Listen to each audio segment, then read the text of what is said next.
ndeka na esebino einda.com kuyoka sentiment ngobila ndenge ezali.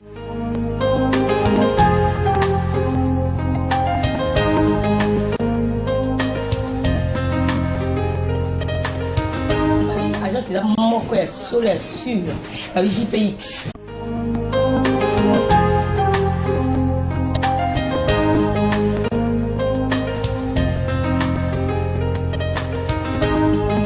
Enfin, ensemble, mes frères, mes sœurs, nous allons commencer une nouvelle lutte sublime qui va mener notre pays à la paix, à la prospérité et à la grandeur. Nous allons établir ensemble la justice sociale et assurer que chacun reçoive la juste rémunération de son travail. Nous avons connu les ironies, les insultes, les coups que nous devions subir matin, midi et soir, parce que nous étions des nègres. Qui oubliera qu'à un noir, on disait tu, non certes comme à un ami, mais parce que les voeux honorables étaient réservés aux seuls blancs. Nous avons connu que nos terres furent spoliées au nom des textes prétendument légaux qui ne faisaient que reconnaître les droits du plus fort. Nous avons connu que la loi n'était jamais la même, selon qu'il s'agissait d'un blanc ou d'un noir, accommodante pour les uns, cruelle et inhumaine pour les autres. Nous avons connu les souffrances atroces des relégués pour opinion politique ou croyances religieuses. Exilés dans leur propre patrie, leur sort était vraiment pire que la mort elle-même. Nous avons connu qu'il y avait dans les villes des maisons magnifiques pour les blancs et des paillotes croulantes pour les noirs. Que les noirs n'étaient admis dans les cinémas, ni dans les restaurants, ni dans les magasins européens. Que les noirs voyageaient à même la coque de péniche, au pied du blanc dans sa cabine de luxe. Qui oubliera enfin les fusillades où périrent tant de nos frères. Les cachons furent brutalement jetés, ceux qui ne voulaient plus se soumettre au régime d'injustice, d'oppression et d'exploitation. Cette indépendance du Congo, si elle est proclamée aujourd'hui dans l'entente avec la Belgique, pays ami avec qui nous traitons d'égal à égal, ni les Congolais d'un de ces noms ne pourra jamais oublier cependant que c'est par la lutte qu'elle a été conquise. Une lutte de tous les jours, une lutte ardente et idéaliste, une lutte dans laquelle nous n'avons ménagé ni nos forces, ni nos privations, ni nos souffrances, ni notre sang. Cette lutte qui fit des larmes, des feux et des sang, nous en sommes fiers jusqu'au plus profond de nous-mêmes, car ce fut une lutte noble et juste, une lutte indispensable pour mettre fin à l'humiliant esclavage qui nous était imposé par la force. Ce qui fut notre sort à 80 ans de régime colonialiste, nos blessures sont trop fraîches et trop douloureuses encore pour que nous puissions les chasser de notre mémoire. Quand nous avons connu le travail harassant, exigé en échange des salaires qui ne nous permettaient ni de manger à notre faim, ni de nous vêtir ou nous loger décemment, ni d'élever nos enfants comme des êtres chers. Hommage aux combattants de la liberté nationale. Vive l'indépendance et l'unité africaine. Vive les Congo indépendants et souverains.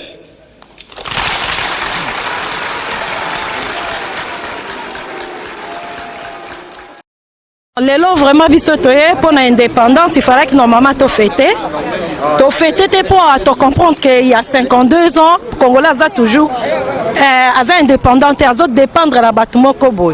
Yango lelo toye koloba bango trop c'est trop, il faut pas stopper, toza indépendant, toza dépendre de la bangote, indépendance et indépendance. Et ça biso te totine ba signé na 1960 que toza indépendance. Alors il faut pas tosa yango ndenge bango bapesa biso indépendance yango lelo toye koyebisa bango que indépendance eza indépendante mais jusqu'à présent tozo dépendre na bango enough is enough to boy tolingi tozala indépendant.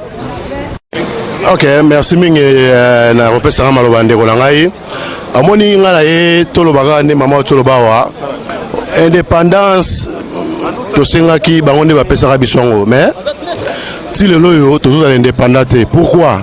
Pourquoi tous indépendants? Parce que biso pe ba Congolais to bato moindo tozo comprendre les réalités à Mundele te. Mundele azotangisa bana na classe azola savon que non bango bazali toujours azotia bana que non moni biso tozali supérieur ya moto moindo. Mais biso pe ba noir tozo comprendre surtout biso ba Congolais tozo linga comprendre que bana batu oyo bazoteaka bana bango ndenge nini tozolinga ke bakolinga ko s'intégrer na mboko te po to comprendre pe réalité ya bamboka oyo tozali po to soto comprendre ba réalité moko na moko nde to mona ke non te ba mater musupe ba hotel sur l'église ezali wrong par rapport ya patriotisme tala yo to yo sangana po na mboka mais yo monde olanga tala jusqu'à to na combien pour la nini batu bazo comprendre no notion oyo ya patriotisme te mais soto ozalaka ki di baboy bino bozaka la banda ko pona bo critikaka to bo koma ko corriger makambo bande ko na bino bazosala en tout cas et ozala ma mingi vraiment bande ko tozala bomoko to lingana to ya to sangana to bunda pona Congo en tout cas matondo ndeko na ngai na pesa malo. Merci fidèle ya www.einda to mona ce soir na liboso ya ambassade ya Congo.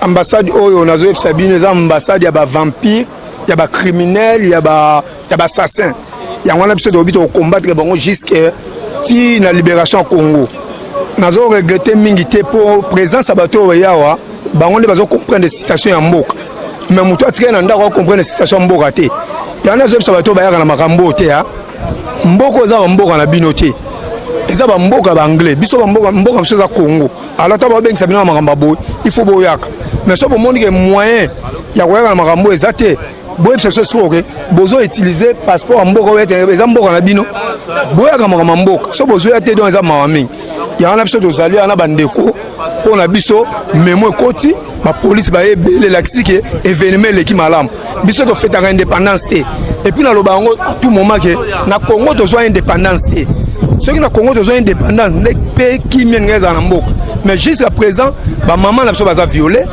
bana biso baza violé baza ko boma biso au moins plus de 10 millions de morts et 2 millions de femmes violées na kata Congo.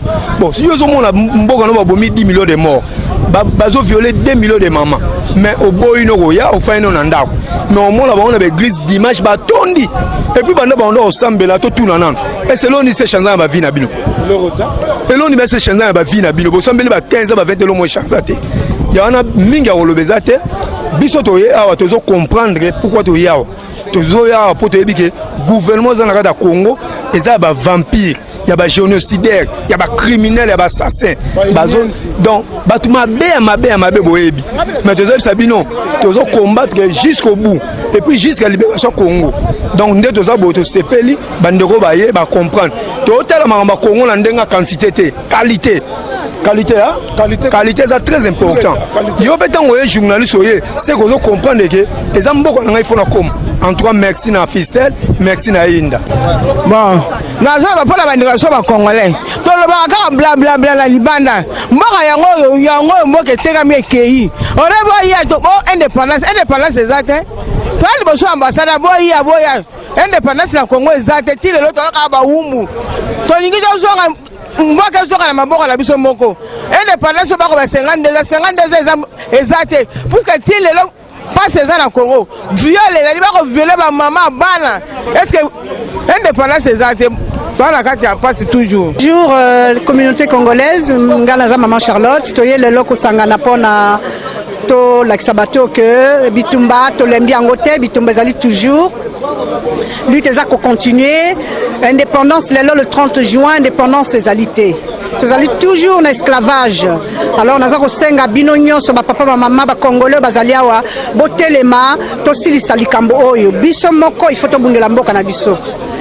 totelema osike ke to arracher liberté na biso parce que liberté ezali okende kozwango na makasi bango bazozwa mindoki mpo batia biso baesclave biso sikoyo tokozwa mpe na makasi tokozwa liberté na biso alors naza kosenga bino bamama bapapa boya biso tosangana tozala ensemble totelema lokwa bomoko mpo na likambo ya Congo parce que Congo ezali mboka na biso il faut tobundela yango bolemba te botelema bana Congo botelema mpo na mboka na bino merci naza message moi opesa bandeko bakongolais nyonso donc oyo eza journée ya le 30 oyo biso obengi ke journée ya indépendance oyo tozali lelo na kati ya Congo toza occupé mais to indépendance osepelaka mpo tosepela mais eza toza occupé mais tomoni na kati ya poto tozwi baventurier bandeko oyo bazobebisa ke tosangana pour journée lelo so tobiti 14h ti 15h ti 17h après tosala baactivité mosusu engaka kosalama bandeko bakongolais bandeko bolamuka toza na baventurier na kati ya komba na biso toza infiltré te na bato ya PPRD toza infiltré na bandeko na biso moko toza infiltré na bandeko na biso moko toza infiltré na bandeko na biso moko bakongolais bandeko nyonso tokotangela bino bakombo bozala calme tokotanga bakombo epuis bato wana balekaka kaka na batelevizio na biso baloba baventure bayebi makambo ebele bango nde balider ok baza balider te baventurier bandeko journée lelo eza journée ke tokobomba biso likambo te toyebi ke tobanda kotanga na bakombo epuis tokotanga bakombo ya baventurier nyonso to oyo baleka na télévision epai ya boni oyo baleki na bachaîne boye oyo bomoni bango bazoloba mpo na Congo aza politicien mutu moko atravaille na Congo aza te mutu moko atravaille na Congo te po ti lelo tozali awa biso to toza comme bato tozobundana na politique mutu moko asali politique na Congo aza te mutu moko akosa bino aza juriste oyo anga naza mutu boye eloko te il faut tout mutu na biso ke baventurier baza ebele aussi sa classe automone place aussi sa classe il faut ça activité mon place aussi d'abord à poto mutu moko asala activité même pas MP même pas dans mutu moko asala activité mo te bandeko fo botele mabo fungola miso botala baventurier baali matondo si omoni ke tozali awa na liboso ya ambassade na biso ya Congo soki tozali mpona marche oyo tozosala mpona tolibere mboka na biso yango moni lelo oyo tozali awa mais tozoregrete na bandeko mingi bazoya te mais peut-être bapasser na bango bazokosa bango yo mama yo ndeko ozolanda passer na yo passer supu ya boza na mitema na bino eza kobonga te mitema mabe mais bozokende église oreboya tolibere mboka na biso boza kokima o comprendre or que ça la bongo te yango lelo o to telemi pona to libérer mboka na biso yango na ingeta from the Wirral which is near Liverpool and I'm doing a project about Edmund Morel who had a big influence in the Congo and I'm interested in meeting people from the Congo here today. Nasi bino somomoni masolo ni to bino bon ngai komona wa général Nzube Simanzanga Muzindo Ngomba Filendien Zapata toza awa bakongolais beso to ali awa lelo na marche ya munene mais to yebi ke indépendance na biso basi bayiba yango mais oyo tozo ya bo kantate to ko fêter awa ou bien to ko sala wa blague to ye awa pona makambu to pona ko déclarer na indépendance na biso to ko fêter te mais to ko déclarer indépendance na biso donc bo kantate to ya to ko sala ba blague ou bien to ko yemba be to ko sakana ti et puis to ye na masolo tu boye bakake bozo le kaleka bozo loba loba na minute oyo déportation monsieur za les 5 bande ko na bazo zongsa wana ba kozonga sur les 5 donc afia munene ali donc oyo bozo le ka bozo ko défendre masolo boye de siko bana mai wana bakende te poto ndi mabilo donc monsieur to ya awa makamuza awa mamu ya marche ya Congo to na besoin indépendance ya Congo bazongsa la biso yango pona ntozo yango te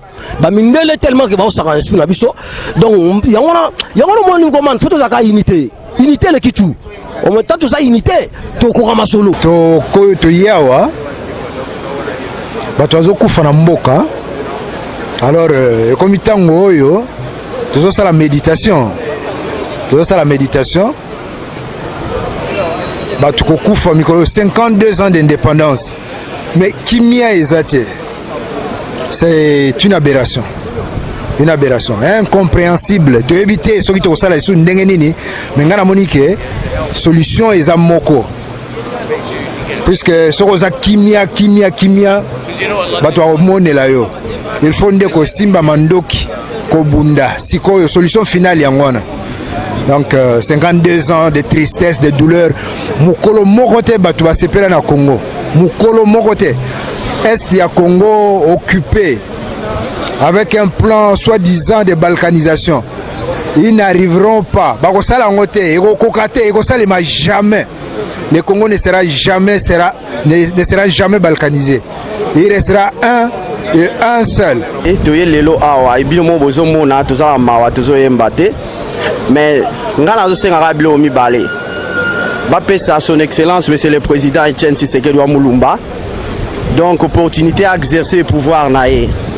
Dédé batika mascarade à Dio Mindongala. Ce qui gouvernement zangé loko, comme luka biloko partout.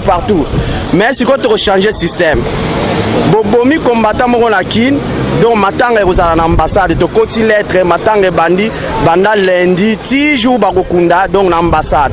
Et là on va la kolo bayango wana. Tozo tambola, calme, to kolobelo côté ti place to koma po.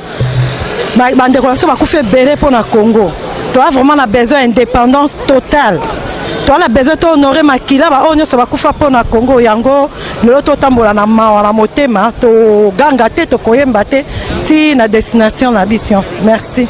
La malade mais pour tout la matanga yandenga Congo pour indépendance en 52 ans exact. Matanga puisque Congo est en indépendance. Toujours quand ça toujours bande ko na biso o bazo violer bana ba mama ba koko koboma ya toujours tamo en silence pour matanga. Bonjour. Je t'informe que tu es sur la chaîne einda.com, la chaîne congolaise où les informations sont passées et divulguées sur toute l'étendue de l'Angleterre. Alors, quel est d'abord ton premier mot à dire au peuple congolais pour la cérémonie d'aujourd'hui? Le premier mot à dire, c'est qu'aujourd'hui, normalement, ça devrait être un jour de réjouissance et de fête, et que malheureusement, on n'a pas le cœur à la fête. On est plutôt le cœur qui est empli de tristesse quand on voit la situation mais qui se passe au Congo, quand on pense à ces femmes, à ces enfants qui sont violés, à ces hommes et ces femmes qui meurent de faim parce que les ressources du pays sont exploitées par des sociétés pour des intérêts particuliers, pour la communauté internationale. Et bien aujourd'hui, on n'a pas envie de se réjouir, on a envie plutôt de manifester et d'être triste en espérant vraiment que la situation puisse changer rapidement. Merci. Une question un peu personnelle.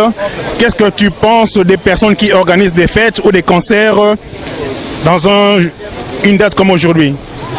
Oh là là! Mais je pense qu'il en faut un peu pour tous les goûts. Hein. C'est le problème. Il n'y a pas toujours une grande unité au niveau des actions. Donc voilà, je crois que chacun est libre de voir l'événement et de l'appréhender comme il le sent. Maintenant, voilà, moi en tant que démocrate, j'estime que chacun doit avoir la liberté de faire ce qu'il a envie de faire. Donc je crois qu'il ne faut pas aller dans ce genre de polémique parce que justement ce que le Congo a besoin aujourd'hui, c'est d'unité. Avant de commencer à défendre des intérêts particuliers, je pense qu'il faut d'abord défendre un intérêt commun. Et l'intérêt commun aujourd'hui, c'est de tous s'unir pour que le changement au Congo soit possible. Et ça ne passera pas par la dispersion et par la division. Et que dis-tu de la division des opinions dans le cercle congolais? Mais malheureusement, je les découvre petit à petit et c'est assez généralisé un peu dans tous les pays, que ce soit en Belgique, en France ou en Angleterre. Il y a toujours des divisions parce que chacun veut toujours tirer la couverture sur lui. Malheureusement, c'est pas comme ça qu'on avancerait, c'est pas comme ça qu'on construira le Congo de demain. Je pense que là, s'il y a un exemple qui peut être suivi, c'est la devise de la Belgique, l'union fait la force. Alors, nous, en Belgique, on ne l'applique pas, mais j'espère que les Congolais pourront l'appliquer et montrer l'exemple aux Belges. Oui, nous allons l'appliquer et nous sommes en train de l'appliquer. L'union fait la force. Voilà pourquoi nous invitons tous les Congolais, nous invitons tous les amis du Congo, tous les nationalistes de se joindre à nous et de joindre leur force à ceux qui combattent pour le pays parce que l'union fait la force. La division n'amènera jamais aucune victoire. Alors, qu'est-ce que tu penses de la position des parlementaires belges en ce jour? Bon, elle est scandaleuse, hein. C'est comme toujours, hein. Les parlementaires belges. J'ai terminé d'espérer qu'ils bougent. Je pense qu'ils sont toujours là pour défendre les intérêts particuliers, pour défendre les hommes d'État qui, eux, dirigent encore le pays, même s'ils ne sont plus au pouvoir. Je pense à des gens comme Louis Michel, je pense aussi à quelqu'un comme André Flao. Donc ces gens, pour moi, je ne leur adresse pas mon respect, parce qu'aujourd'hui, ils sont responsables d'une situation qui fait des millions de morts au Congo, et ils sont aussi responsables que dans nos livres d'histoire à l'école en Belgique, eh bien, il n'y a pas une ligne sur le Congo. Nos enfants grandissent, ils ne savent même pas que le Congo est notre ancienne colonie, et nous avons un devoir moral vis-à-vis des Congolais. Et c'est totalement inadmissible qu'on en soit là aujourd'hui dans un pays qui se dit démocratique. Et sur le plan européen, qu'est-ce que, à ton avis, les forces européennes ou les institutions européennes pensent du Congo pour le moment? Je pense tout simplement qu'aujourd'hui, la communauté internationale se base sur la position de la Belgique. C'est ce que j'entends partout, que ce soit en Angleterre ou ailleurs. C'est la Belgique qui dicte la position à adopter. Et donc évidemment, quand on voit la position belge, on n'a pas beaucoup d'espoir à se faire. Mais ce que je tiens à dire, c'est que les Congolais ne doivent pas attendre le changement de la communauté internationale, de la France, de la Belgique ou de l'Angleterre. Ils doivent faire le changement eux-mêmes.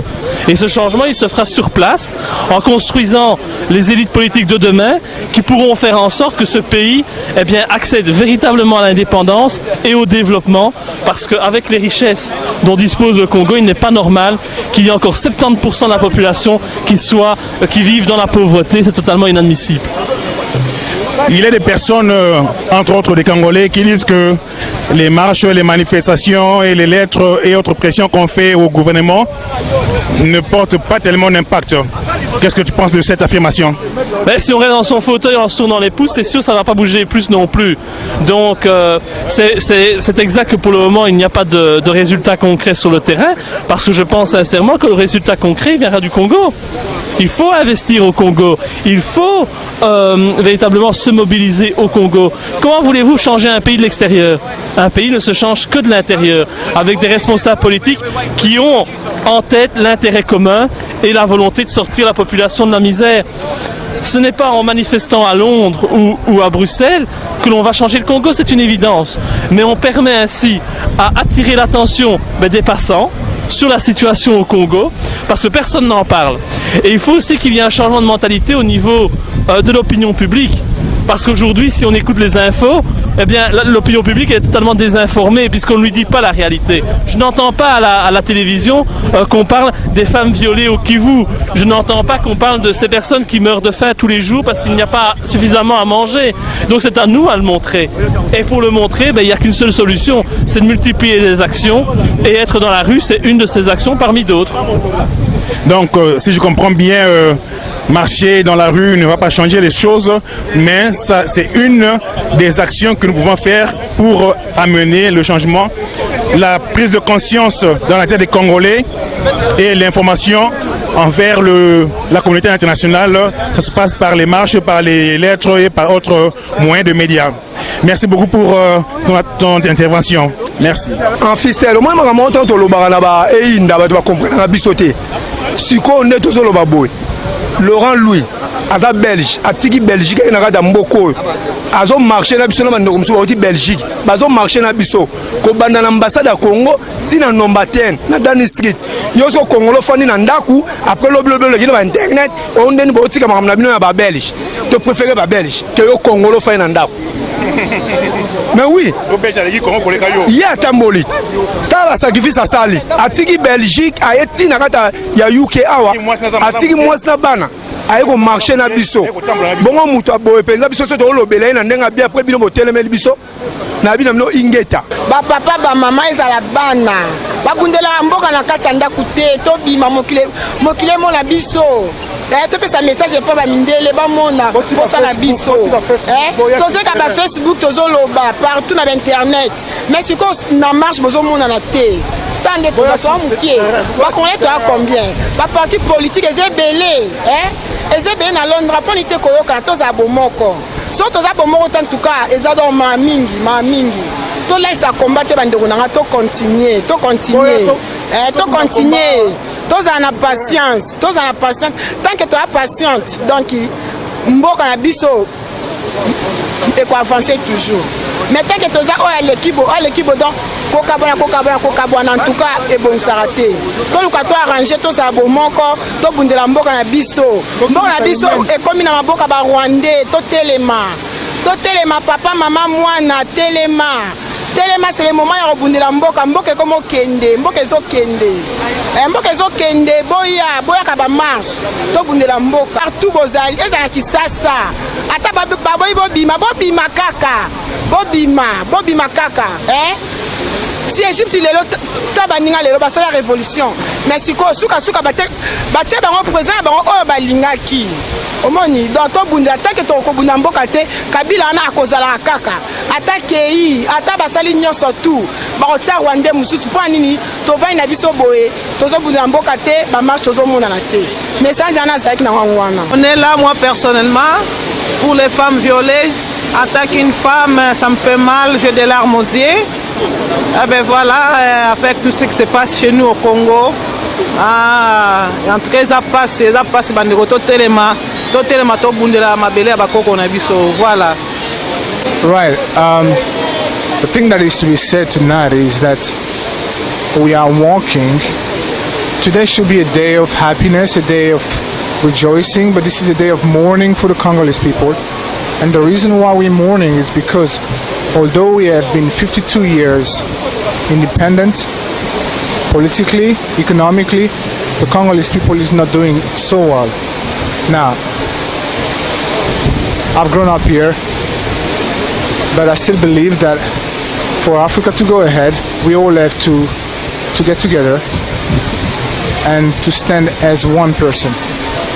So in talking to you today, I just want to encourage you to come together as one Congolese person rather than many people. Thank you. Biso lelo tozali awa ezali pona mboka na biso Congo. Donc toyo again ko protester mais za mingi parce que tobimi ebele te. Donc il fallait que tous les belés tout l'accès mboka na biso eza toujours un problème. Donc toza toujours envahir par des gens qui ne sont même pas des Congolais. Mais nous on est là à la maison, bon tikali na ndako bo vandi, bon il fallait bo bima bo to kuta biso surtout ensemble, to eba ko sangana, to eba ko sangana puis to eba ko libérer mboka na biso Congo. Et donc ça là vraiment mawa comment na ke batu ba lembi, hein? Donc Zaïro bandaka ne makasi na simasuka ka lembi na ya vai na ndako. Batu zo ceci ba yeba na bango, baloba ikutuke bako lemba bako zonga na ndako. Mais biso mais pendant qu'on kende koloba makambo zanga tina ba télé na ba Facebook bazaka toujours premier mais biso tolobi ata 5 toko combattre pour na Congo parce que biso toza ba na Congo ezali ya biso bana biso bazali ko souffrir biso ato vali na bandako to lali pongi et puis tozali ko mela ba miliki na ebité vraiment ndenge mutu okoko vanda peso tiki bandeko na yo na mboka no bazali ko souffrir yo vandi a ozomela miliki okufika koloba makambo ya Nzambe yango Nzambe yango ayebisa kote que il faut aimer prochain na yo Nzambe yango ayebisa kote il faut kolinga bandeko na yo to monya na kati ya Bible pas na Israël Moïse abundi tina suka malgré ba telemelati ti a récupérer mboka na bango yango nazo kama Nzambe yango yo o batu bazo belela o ba yebi kozana mawa po bandeko na bango te ezali mawa trop nazali na kanda mais to telema nde to récupérer mboka na biso ezali kokende eloko nini tozali kosala awa eloko moko ezali awa te eloko nini ezali awa mpona bandako bambongo na bango baozwango wapi baozwango epa na biso ozomona biso sikoyo bokimi paradis boye na lifelo bomoni lifelo eza danger non récupérer mboka na bino yango toye awa po to récupérer mboka na biso ata bokobima te ata tokotikala 5 tokobunda toko récupérer mboka wana po eza mboka na biso mboka ya bakoko na biso toko récupérer yango ngala loba na kolala te ti mboka ode kozala récupérer po na bana biso bazali ko tobenga bakuluna bazala su bakuluna te bashege bazala su bashege te nazokamwa soni eza te vraiment bozovanda bandaku makambo ya kongo yango esi tolembi esi olembi me awa eza mboka na yo te un jour mwana na yo bakobenga na ye azali mutu mwindu akosonga na mboka na bango ya bato mwindu racisme eza komata bokokende wapi soki bino bobundeli mboka na bino kongo te eza mawa mingi ndenge kama ngai oyo bayango wana na 52e anniversaire indépendance ya mboka na biso mais eloko tozoyoka mawa bandeko bazoya te estce toza na susi ya mboka na biso to nini esika tofandi awa ezali mboka ya bapaya bandeko na ngai tokomi le dernier pays au monde un congolais ezosala nini na motema ozala moto osambela kozala moto osambelaka te ndeko ezosala nini balobi oyo ya nzambe bakozala moto ndenge nini biso ya solo soki tozokende kobondela nzambe oyo ya solo toza suka na mokili congolais mayele na yo efungwama telema bundela mboka na yo ingeta nyakoloba eza te bon biso toye awa kaka mpo tolobela bacongolais baoyo surtout baliaki mbongo mpo bacontrekale marche ya lelo baoyoka soni et puis une chose eloko mosusu il faut toconfronter directement gouvernement britannique parce que bango nde basala makambo na mboka oyo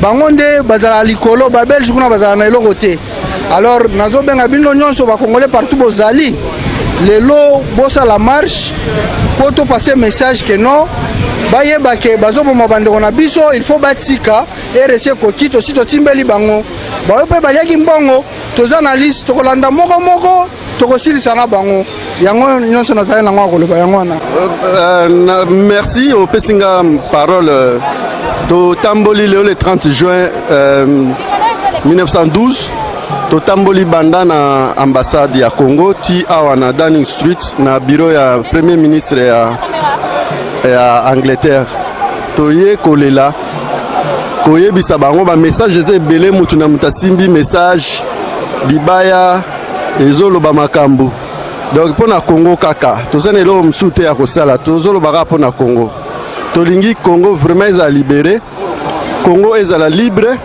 Congo ezala calme Congo ezala tranquille donc toyebi baloki ya Congo toyebi bango yango totelemela bango biso toza awa na Angleterre totelemela ba anglais bandeko baza en France baotelemela ba français bandeko baza en Belgique baotelemela ba belge bandeko ya États-Unis baotelemela ba américain bandeko ya Canada baotelemela ba canadien donc mokili mobimba contre Congo bon tozobunda po tokoma na suka merci moko ezali patriotique na ndenge tokutani ya biso nyonso malheureusement nombre ya bato fallait baya baye mokie pour des raisons où ezali choquantes parce que lelo ezali jour moko ezali grande opportunité pour la biso de toucher l'opinion publique anglaise to interpeller encore une fois la communauté internationale dans la situation actuelle où ezali kana Congo malheureusement ba dimension ya conscience ezali niveau par niveau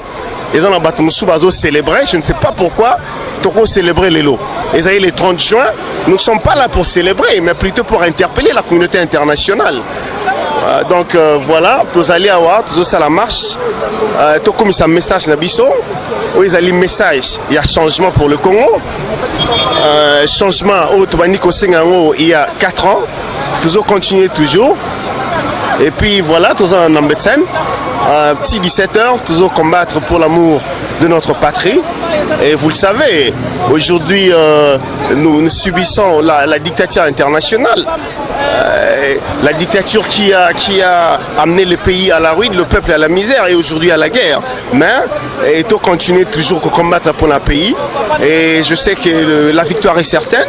Et je pense que le message dans qui l'on pour les Congolais yangwana ezali tokoki ko célébrer les lotés ezali jour ya célébration té bato bazo sala ba fête pour l'indépendance ezali fête té les ezali opportunité ya munene pesa melibiso pour na to interpeller communauté internationale na opinion publique anglaise ba saisir message to faire passer message na biso message il y a justice mais il y a changement c'est ça qui est important.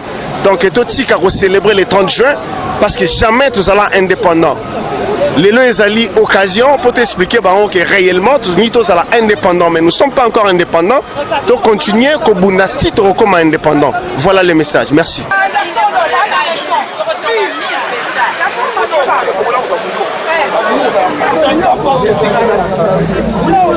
Le 30 juin est une date très significative.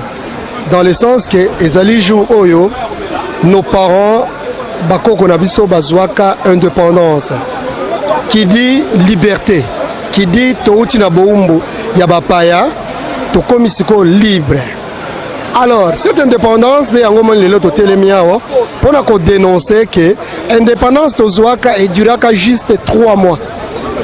3 mois, non, quelques mois, je n'ai pas de précision exacte. Cela veut dire de juin na élimination, il y a premier gouvernement Ezalaki et Kokambamana, héros national Patrice Emery Lumumba. Depuis ce temps, de 60 à 65, Ezalaki préparation, il y a des colonisateurs parce que tous les pays na maboko ya bapaya sous forme ya néocolonisation. Cela veut dire une colonisation masquée. Préparation ya ko tira biso congolais Mobutu comme président, dictature Ebanda. De 65 à 97, dictature on a toujours encadré, soutenu, organisé par la puissance occidentale. De 97 à 2001, libération et musée, Banani Basala rébellion, toujours les occidentaux. De 97 à 2001, Babomi Musée, par toujours qui les occidentaux et la complicité, il y a des Congolais cupides de vagabonds politiques, anti-valeurs sans aucun sens humain. Et de 2001 à Tilelo, tu comme une étape, il y a occupation, toujours organisée par Banani, par toujours les occidentaux et par nos marionnettes congolais. Congolais assoiffés du pouvoir, corrompus jusqu'aux dents, oh les lotos hypothéqués, toute une nation, l'avenir, il y a tout un peuple. C'est ça. Le 30 juin, tous les Congolais, tout continuer à lutter, comme avait dit notre héros national, que tout banga sacrifice, parce que le pays Nabiso, c'est un pays à convoitise. Oh Mututu, Azako Tiamisu, oh Mututu, Azana Posa, Yakobo Abiso Congolais, pour dominer les Congolais, pour régner à jamais sur la terre de nos ancêtres. C'est un devoir de tout Congolais, pour sa liberté. Le Congo libéré, nous allons nous retrouver. J'ai dit et je vous remercie. Je réponds au nom de Richard. Moi, je réponds au nom de Richard. Bon, tu es le 30 juin, 32e anniversaire à Mokanamso Congo. Bon, tu as toujours déploré qu'à Pomoni, nombre de Sénagitoya, tu s'est manifesté. Tu présence de la qui pénate tu comprends que fait ces côté à autorité oh bah le que va comment contrôler le peuple congolais la mboko comment contrôler va congolais la mboko va bimer belé oh ngai mais tu vas faire balunga va sala te mais biso comment tu ça va congolais tu es pour la Congo mais là on te dit quelqu'un que bon tu ça va jeune c'est l'état déjà pour la kobunde la mboko la biso papa on s'est déjà babundi basali oya bango c'est comme ça je suis relève tout ça la biso quoi donc toya sous maximum sous ya belé pour tout le monde de la Congo au moni nangam la biso au mona que tout le monde va soulever baza ko la ba kutu dasi ba chaki mboka mbeli mais bazo bundaka biso na ba chete mais talaka to lembi déjà ba ko personne ba bika hote là ba soda ba police ba mo se ka so ba bika ba congolais là ba lembi donc tu sais pas ka moi dans moi ngota ka netoyer c'est déplorable mais totikate toza lumbe na bango donc tosengaka tosangana fo toinvalide bakonzi mosusu bana bamboko oyo oke o ngai moto akingandi fo toinvalide bango comprendre donc nde toza awa toza liboso ya number 10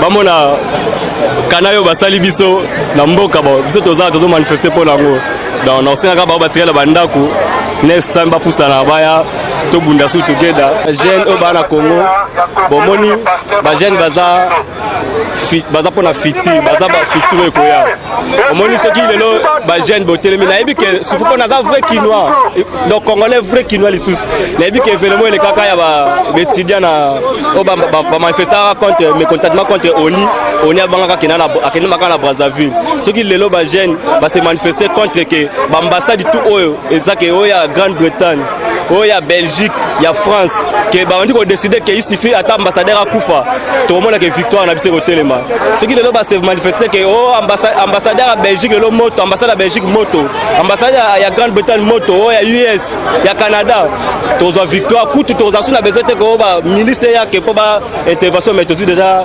libération donc ba motiver kaka toza ensemble tobundaka lo ba Vietnam ko to libérer mboka na biso ingeta bon nga eloko na mawa avant na lobela makambo ya indépendance awa eza eloko moko ezosalanga mpasi ezali na moto batie na comité de sages. Est-ce que Jeannette Kabila ayebi kodéfinir qu'est-ce que signifie sagesse? Botuna enano a définir mot sagesse avant botia kuna pour ne citer que des collabos place oyo bavie mwando nsima bazali papa na biso Martin Fayulu bazali bata donc na cité ka ba collabo bosha banani me mutu wana aye kobimela bango sage. Est-ce que ayebi ce que signifie mot wana sagesse avant bochaye na comité de sages botuna enano qu'est-ce que signifie la sagesse? Ce qu'a définir mot wana bochaye wana te mais ce qu'on définir en côté mutu akoko définir mot sagesse c'est bon na comité de sages botia na comité de sages bozomona teza mascarade mo bozotia wana et puis bozokanga dio mindonga la wa violé banda karala bokanga ite ka lelo bino lelo bomoni ka lelo ke violé za mabe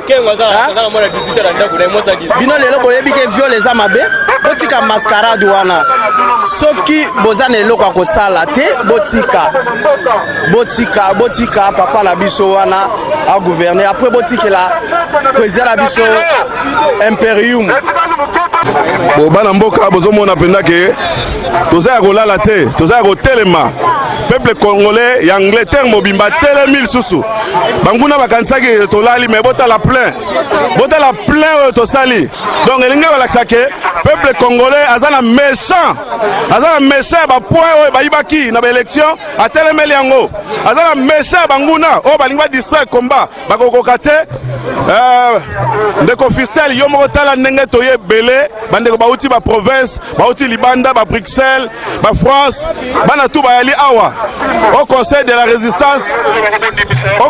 résistance vraiment etelemi bato batelemi tomoni ARCK ezali ba parti politique nyonso ezali donc toza pe la présence ya Laurent Louis oyo abundelaka biso Laurent Louis député oyo abundelaka biso aza na biso awa vraiment merci mingi bana mboka tolemba te totelema ingeta victoire ezali basi bakangami bazokoka te muku ekangami bango na mongongo donc ndenge yali awa toyebi bato mosusu te toyebi kaka président na biso eli président na biso Tshisekedi wa Mulumba sans président gouvernement wana ekosala eloko moko te donc bana mboka soki babengi bino toyaka ebele merci mingi awa toza na einda.com radio oyo eza kopesa biso ba message ya kitoko radio oyo eza kofungola biso bana Congo totelema pona mabele ya bakongo na biso merci mingi ingeta.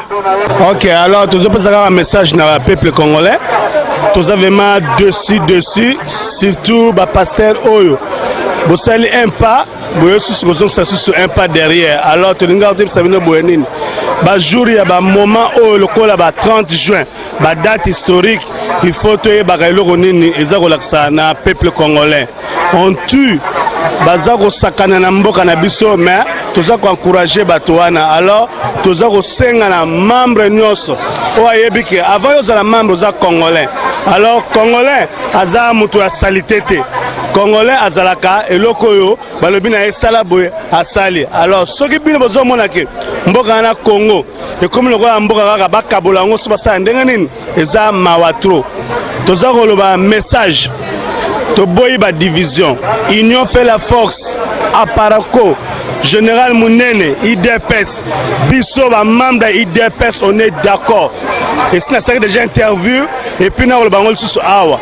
Oh nous sommes au boudé ma comme union. Alors wana eko comme division totale. Alors biso to lingi division te, to lingi eloko ekende liboso. Bazo boma toujours.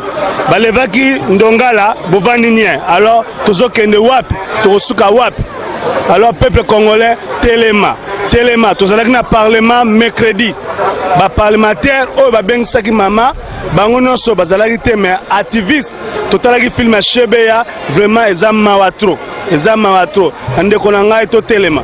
Mboka na biso balingi yango te. Soki to lali en tout cas ezala somme fidèle na ngai. Merci. Tous vous connecter dans sa relation d'indépendance. Parce que ça va mission totalement. Dans la zone que Zali Boyoka, Bindé, Batelemi, Bamoni, Banoir, Batelemi, et le Salabamo, et Tala Baton de Tonio, la Rabango. La mission que ce soit moi, le Soudan, mission de Totoyo, toujours Bouddha, mais Zali est sur mon Abango, alors Tala Baton, Tonio, la Rabango. The Congolese citizens. Awa toye ebele ndenge boyebi que ezali 52e anniversaire ya indépendance soi-disant indépendance ya mboka na biso, soi-disant bon elingo loba ete ezalaki kaka indépendance na théorique mais sur le terrain tozali na indépendance en côté et puis peuple congolais bazali ko se réjouir na eloko moko te oyo ezali ko lakisa ete Congo na biso tozwa indépendance na yango tozali ko yebisa na bandeko na batu nyonso ete il faut tobunda makasi pona tozwa indépendance ya solo, tozwa indépendance ya bwanya oyo esengeli mwana mboka nyonso asepela nango parce que tozali ko sepela bato mususu nde bazali ko sepela na indépendance oyo bazoloba tozwa ndeko Fistel na ndenge oye lisusu ko filmer biso lelo bon ndenge oza komona toye awa na Downing Street na makambo matali marche oyo tosala pendant le 30 juin. Normalement le 30 juin tosalaka marche te mais année oyo exceptionnellement marche outako salema. Alors bon c'était important marche salema na place ya kosala ba conférence monsieur salema ki lobby lelo to préfère ki marche moko silencieuse to voilà to la kimia to le la Congo par rapport na indépendance na biso ezaka spolié. Donc voilà, tout le monde est là. C'est vrai que lelo nombre est pendant longobani mais cela ne doit pas décourager les Congolais parce que Mikolekoya, nous allons encore nous organiser davantage pour que lutte oyo à Londres et zonga na place oyo batubaga ozelango. Pour la biso toza satisfait lelo parce que ce n'est pas nécessairement nombre wana mte osala mais impact sali lelo bato bazali présent bamoni yo moko la ça on a bilili za bandi soki batali ngo bamona que ça va mais nous ferons encore mieux na ba jouer koya parce que batebele ba olela bazomona vraiment que non on dirait neti mais neti te que combat neti kolala et l'alité et nous vous promettons que dans les jours qui viendront on va essayer de corriger toutes les petites erreurs pour que on aille encore de l'avant et plus de l'avant. Voilà les petits mots que j'avais mais évidemment je ne peux pas terminer mon message sans faire un appel pressant na Imperium. Vous voyez que le président de la République a Sengaki Imperium, M. Etienne Tshisekedi Wamulumba, le président du Congo. Alors, Oyo a dit que Nano a contribué à Imperium à par tous les moyens. À Kota, na website oyo www.fscd-org.com www.fscd-org.com soki bokoti na website wana botia imperium na bino parce que yango moto etikali le Congo est déjà toza nango déjà leloko tozangi yango wana imperium tozolela na mai ya miso bilivre na yo tia na imperium yango nde moto tozanga mpo masolo esila. Merci beaucoup, merci mingi na baebanso oyo basi batie au nom du président de la République. Nous vous remercions et nous osons croire que vous avez toujours na écoute tant on en a besoin. Merci.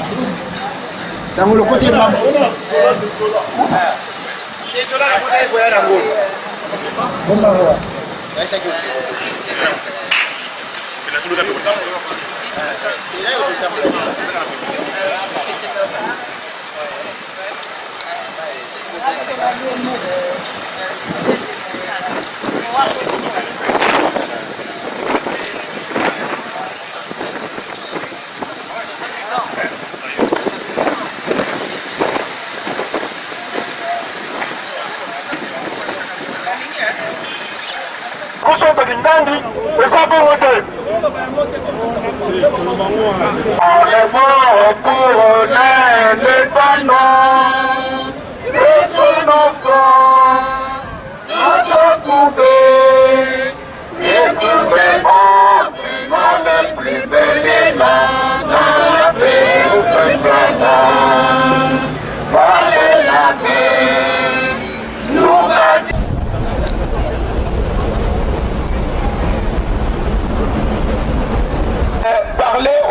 Congolais, au moment où parler au nom des Congolais, au moment où encore une fois de plus des tonnerres d'applaudissements. Merci beaucoup, Monsieur Laurent Louis, merci beaucoup encore une fois de plus, merci pour ce discours.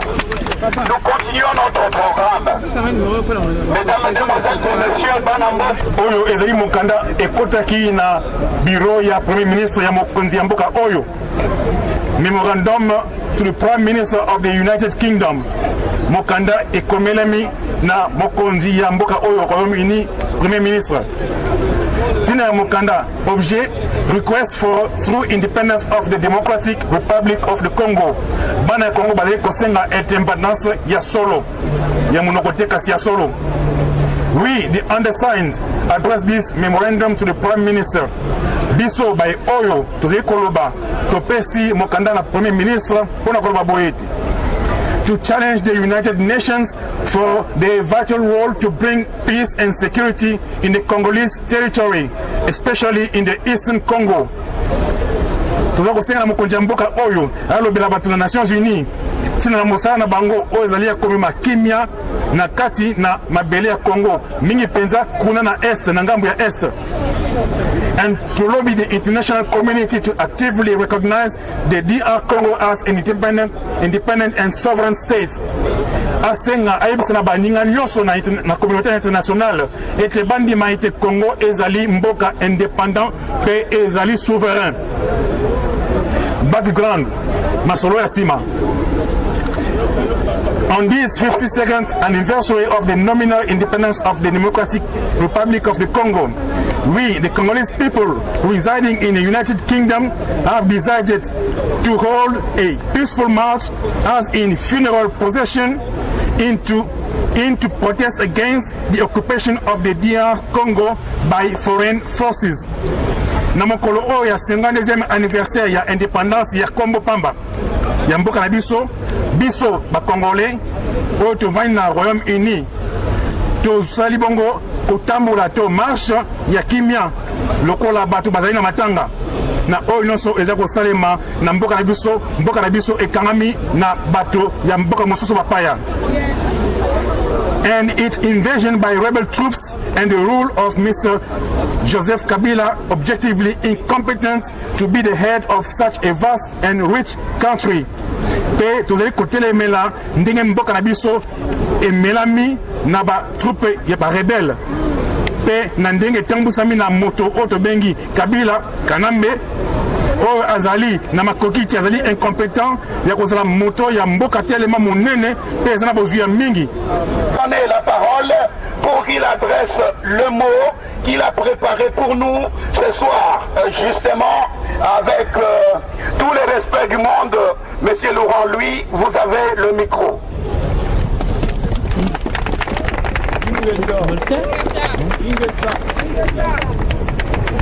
Chers amis du Congo, habituellement, les fêtes nationales sont toujours un moment de réjouissance et de joie. Mais en ce qui nous concerne aujourd'hui, en ce qui concerne la République démocratique du Congo, ce n'est pas le cas. Quand on pense à la situation au Congo, eh bien évidemment c'est notre cœur tout entier qui s'empare de tristesse. Nous pensons au drame que vivent chaque jour des millions de Congolais. Nous pensons à ces femmes, à ces enfants qui sont violés ou torturés à cause de la barbarie des hommes. Nous pensons aussi à ces hommes, à ces femmes qui tous les jours meurent de faim parce qu'ils ne disposent pas des richesses de leur pays. On pense à tous ces Congolais qui vivent dans la misère et à qui on ne donne pas le droit de profiter des richesses naturelles du Congo qui est pourtant immensément riche. Nous pensons à ces victimes de la guerre et du néocolonialisme actuel. Mais nous devons aussi nous souvenir de ceux qui nous ont montré la voie et qui furent, comme nous aujourd'hui, méprisés, des fois torturés ou tués pour avoir réclamé une seule chose, l'indépendance légitime, mais qui est pourtant toujours théorique à l'heure d'aujourd'hui. Alors c'est pourquoi je voudrais aujourd'hui en profiter pour rendre hommage à deux personnalités très importantes du Congo. La première, c'est Simon Kimbangu.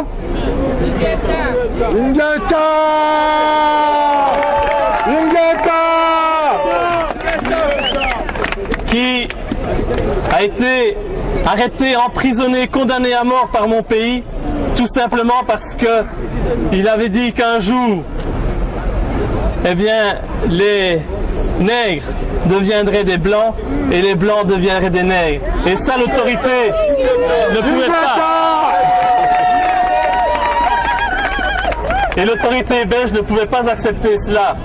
Comme quoi elle était bien consciente que le traitement qu'elle infligeait aux Congolais n'était pas digne.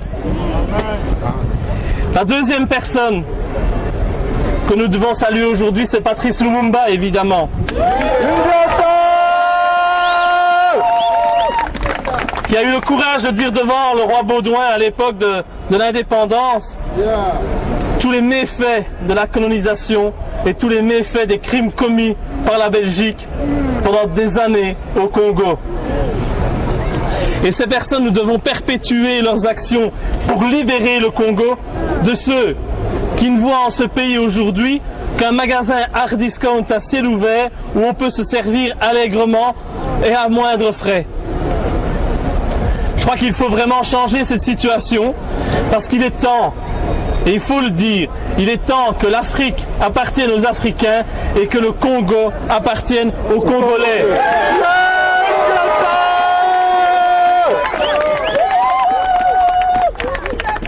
En ce qui me concerne, soyez sûrs, je continuerai à mener le combat en Belgique et partout où on m'invitera pour mettre un terme au néocolonialisme actuel. Néocolonialisme international, mais aussi belge, où certains profitent de la situation pour se remplir les poches. Je ne citerai pas les noms, sinon ils vont encore me faire un procès.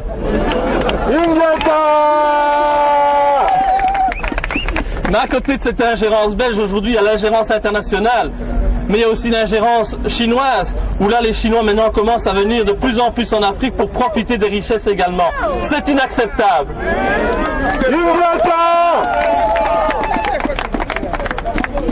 Alors bien sûr, je ne gagnerai pas seul ce combat. C'est une évidence. Parce que c'est un combat qu'on mène contre des puissants. Et on ne gagnera ce combat que si vous optez pour la réconciliation, la paix, et si dès à présent, eh bien, vous construisez le Congo de demain. Mais sachez bien que ce n'est pas ici en Europe que nous changerons le Congo, mais vous pouvez le changer de l'intérieur. Vous savez, je suis en train de le faire. Aujourd'hui, il faut investir au Congo. Il faut soutenir le développement humain, le développement du pays et créer les élites politiques de demain. Ces élites qui oseront, pour une fois pour toutes, mettre un bon coup de pied au derrière des Occidentaux qui profitent de vos richesses.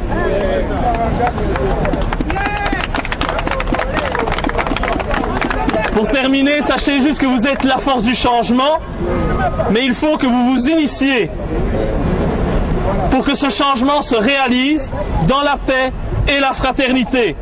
L'indépendance virtuelle existe aujourd'hui, mais l'indépendance absolue est pour demain. Vive le Congo libre, Ingeta!